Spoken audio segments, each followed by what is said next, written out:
Nous sommes en ligne avec Christian Gazambetti, il est fondateur et directeur de publication du journal en ligne Centrafrica. Bonjour Christian et bienvenue à la télévision rwandaise. Bonjour et merci de me recevoir.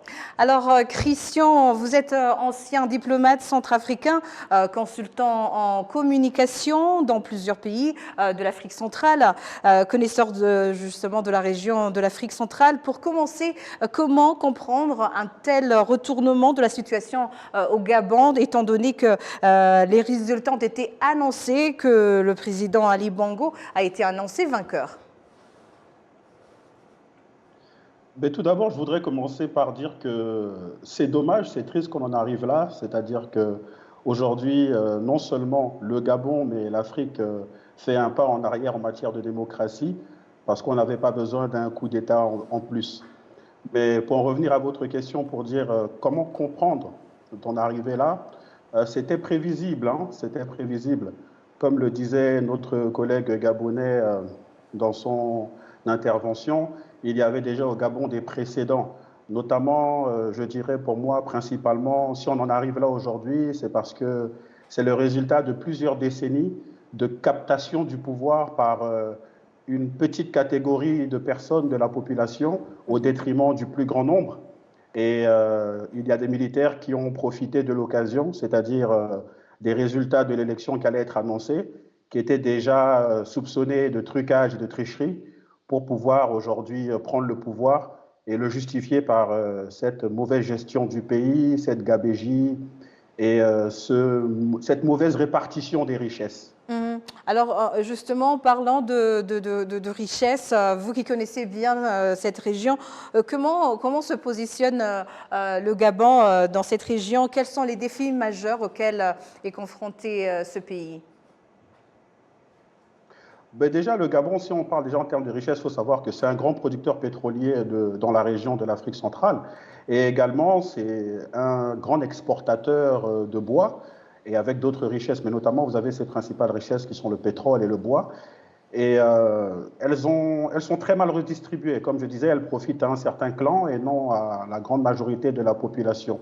Et aujourd'hui, les grands défis du Gabon, c'est de pouvoir redistribuer le fruit, le profit des richesses exploitées au Gabon aux Gabonais. C'est ça le grand défi. Le grand défi du Gabon aujourd'hui, c'est un défi de bonne gouvernance. Comment pouvoir éradiquer la malgouvernance qui a prévalu au Gabon pendant plusieurs décennies. Le Gabon s'ajoute aux autres pays de l'Afrique francophone à vivre, je dirais, ces temps durs. Selon vous, y a-t-il une similitude avec ces autres pays?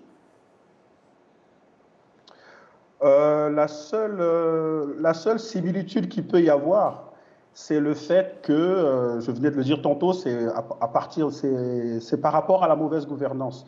Vous savez, le contexte n'était pas pareil. Le contexte n'était pas pareil au Gabon. Ce qui se passe aujourd'hui se passe à la suite d'une élection démocratique, mais le contexte c'était que la dernière élection présidentielle, les dernières élections, les générales qui se sont passées, euh, avaient résulté de grands conflits entre camps politiques. On avait eu plusieurs blessés et plusieurs morts.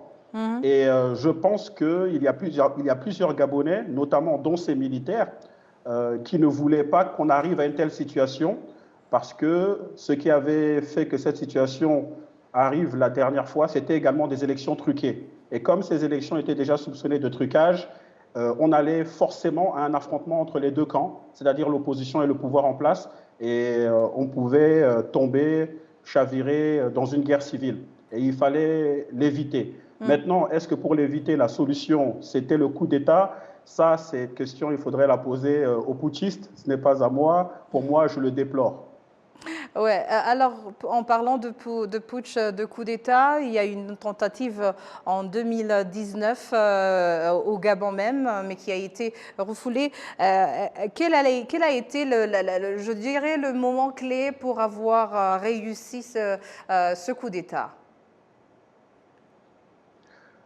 En fait, si en 2019, le coup d'État échoue, c'est que la raison, en fait, pour porter un tel coup d'État n'était pas solide. L'armée n'était pas unie pour arriver à ce résultat, pour arriver à cette solution, parce que la raison n'était pas vraiment fondée. Le président Ali Bongo était encore en plein exercice du pouvoir, il n'y avait pas d'élection en vue, le pays était administré, même s'il y avait toujours de la gabegie, des malversations financières et tout, mais on était pendant la période de l'administration du pays, on n'était pas en période électorale qui ouvrait la porte à une potentielle alternance, à un potentiel changement de régime. Et je dirais que l'opportunité sur laquelle les putschistes ont sauté, c'est cette opportunité d'alternance qui, selon eux, et selon plusieurs observateurs locaux, a été, on va dire, biaisée. La victoire allait être volée. D'ailleurs, ils l'ont annoncé lors de leur communiqué à la télévision gabonaise en disant que cette élection a été truquée, les résultats n'émanent pas du peuple. Et vu cela, au regard de cela, ben, ils annulent tout.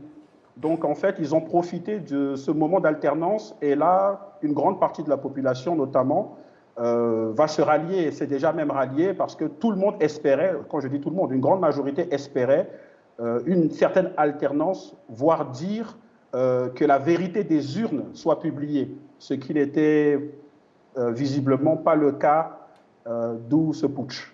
Alors, dans ces pays de l'Ouest, avec le dernier en date, c'est le Niger, nous assistons, je dirais, à un sentiment anti-français qui se généralise.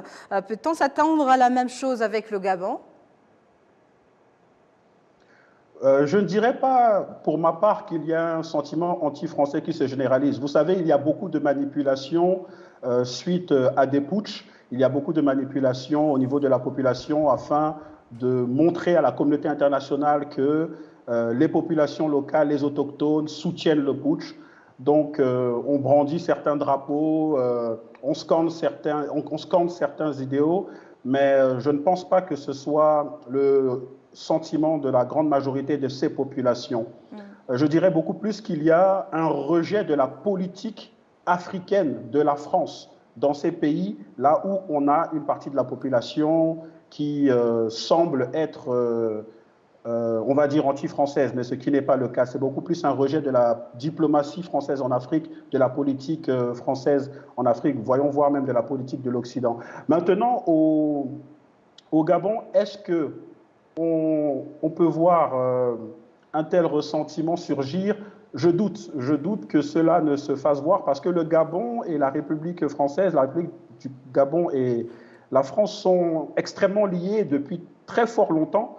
La France a de grands intérêts au Gabon et ils ont une relation notamment économique assez considérable.